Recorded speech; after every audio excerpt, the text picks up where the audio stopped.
അപ്പോൾ ഇന്നും ഒരു തിന്നാൻ പോക്ക് വീഡിയോയാണ്. അപ്പോൾ വെറുതെ ഇങ്ങനെ ഇരിക്കുമ്പോൾ തിന്നൽ ഒരു പ്രധാനമായ ഒരു വിഷയമാണല്ലോ. അങ്ങനെ നേരെ വിടുന്നത് കൂത്തുപറമ്പിലേക്കാണ്. ഇനിയിപ്പോൾ തിന്നാൻ മാത്രമാണോ നിങ്ങൾ പുറത്ത് പോകുന്നതെന്ന് ചോദിച്ചാൽ ആ ഒരു ഉത്തരവേ ഉള്ളൂ, അതെ തിന്നാൻ മാത്രമായിട്ടാണ് പോകുന്നത്. അപ്പോൾ അതൊക്കെ വിടട്ടെ. അപ്പോൾ നേരെ നമ്മൾ പോയത് തട്ടുകടയിലേക്ക് പോകാമെന്ന് വിചാരിച്ചിട്ട് ഇറങ്ങിയതാണ്. അപ്പോൾ പോകുന്ന വഴിക്ക് ഇത് വെടിക്കെട്ട് കണ്ടതുകൊണ്ട് അത് വീഡിയോ എടുത്താണ്. കുറച്ച് വീഡിയോ എടുക്കുമ്പോഴേക്കാണ് കഴിഞ്ഞു പോയത്. തട്ടുകടയിൽ നിന്ന് വാങ്ങിയത് വേറെ ഒന്നല്ലായിരുന്നു, കല്ലുമ്മക്കായ് പൊരിച്ചതായിരുന്നു. കല്ലുമ്മക്കായ് നിറച്ചത് അങ്ങനെയല്ലേ പറയാം. അപ്പോൾ കല്ലുമ്മക്കായ് നിറച്ചതായിരുന്നു വാങ്ങിയത്. ഞാൻ അധികം അങ്ങനെ തിന്നില്ല, അതായത് ഒരു കഷ്ണം മാത്രമേ കടിച്ചുള്ളൂ. പിന്നെ മൊത്തം ഇവരെല്ലാവരും കൂടി തിന്നേ, കാരണം എനിക്ക് അത്ര ഒരു ഇഷ്ടമല്ല ആ ഒരു സാധനം.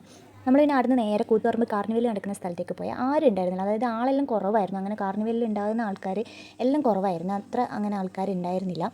പിന്നെ നമ്മൾ നേരെ ഫുഡ് സ്പോട്ടിലേക്കാണ് പോയത്.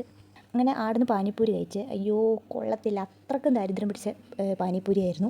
നമ്മൾ പാനിപ്പൂരിയും പിന്നെ എന്താ ബജ്ജിയാന്ന് തോന്നുന്നു വാങ്ങിയത്. ബജ്ജിൻ്റെ വീഡിയോ എടുക്കാൻ മറന്നുപോയി. അത് കഴിച്ചപാട് ആടുന്ന് ഇറങ്ങിനെ. ഇനി അടുത്ത ഫുഡ് സ്പോട്ട് കണ്ടുപിടിക്കലാണ്. അപ്പോൾ ഷവർമ്മയാണ് അടുത്ത ലക്ഷ്യം എന്ന് പറയുന്നത്. അങ്ങനെ ഷവർമ്മ കിട്ടുന്ന ഒരു ഷോപ്പിൽ കയറിയിട്ട് 4 ഷവർമ്മ ഓർഡറാക്കി. അതേപോലെ തന്നെ ജ്യൂസും പിന്നെ എന്തായിരുന്നു ലൈമും 2 ചായ അങ്ങനെയായിരുന്നു കഴിച്ചിട്ടുണ്ടായിരുന്നത്. പിന്നെ ഷവർമ്മക്ക് ഭയങ്കര ഓയിലായിരുന്നു. നമുക്ക് ഡൗട്ട് ചെയ്യുന്നു ചിക്കൻ തന്നെയാണോ ഇതെന്ന്, കാരണം അങ്ങനെ ബീഫിലുണ്ടാകുന്ന പോലത്തെ ഓയിലുണ്ടായിരുന്നു. അങ്ങനെ അതൊക്കെ കഴിച്ച. അപ്പോൾ രാത്രി ബൈക്ക് ഓടിക്കാമെന്ന് വിചാരിച്ചിട്ടാണ് അടുത്ത പോക്കെ.